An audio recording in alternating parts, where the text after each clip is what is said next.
Sveicināti! Šis video stāsts ir par pensiju konta izrakstu, dokumentu, kas atspoguļo mūsu veiktās iemaksas un uzkrājumus pensiju sistēmas otrajā līmenī, jeb uzkrājumus katra mūsu individuālajai pensijai.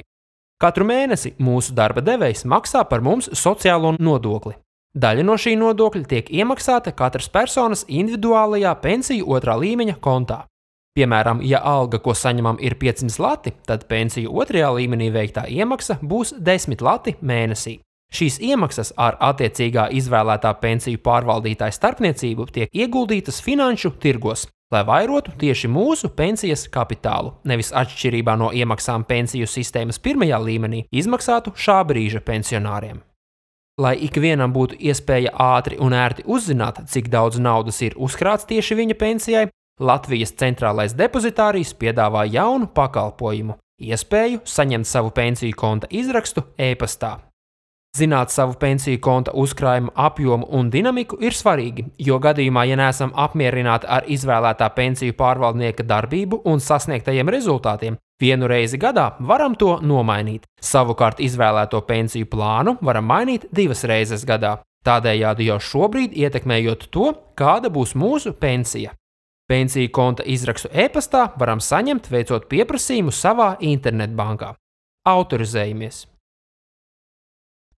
Un sameklējam sadaļu Iesniegums valsts pensiju sistēmas otrā līmeņa konta izraksta saņemšanai un uzklikšķinām.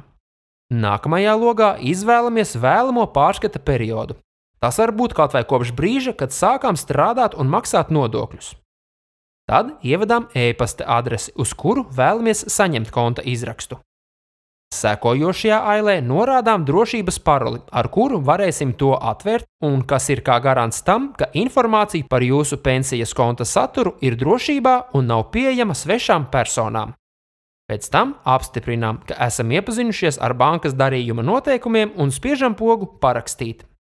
Nākamajā internetbankas logā redzam, ka pieprasījums ir sagatavots un, lai to izpildītu, aizpildām attiecīgos laukus un spiežam parakstīt.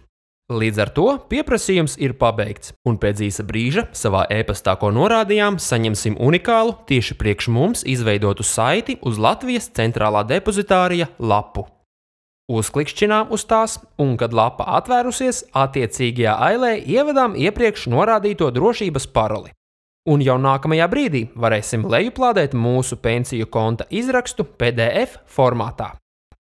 Atverot to, redzam, ka pats izraksts sagatavots atbilstoši ministru kabineta noteikumiem, un tamdēļ ir pietiekoši sarežģīts, lai bez iepriekšējām zināšanām uztvert tā saturu būtu pagrūti. Tamdēļ video stāsta turpinājumā mēs to aplūkosim detalizētāk, soli pa solim, un vērsīsim uzmanību uz svarīgākajiem izraksta laukiem.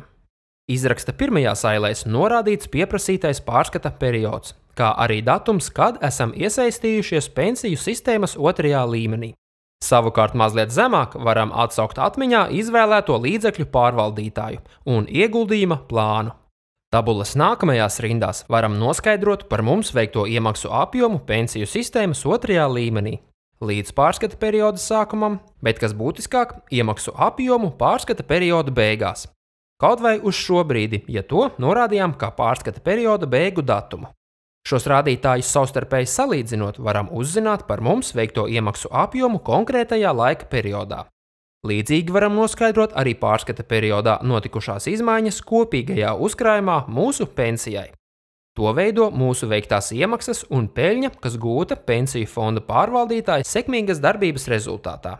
Un visbeidzot, tabulas pēdējā rindā atspoguļots kapitāla pieaugums, jeb peļņa, ko mūsu labā nopelnījis izvēlētais pensiju pārvaldnieks līdz pārskata perioda sākumam, kā arī kapitāla pieaugums, kāds tas bijis līdz ar pārskata perioda beigām.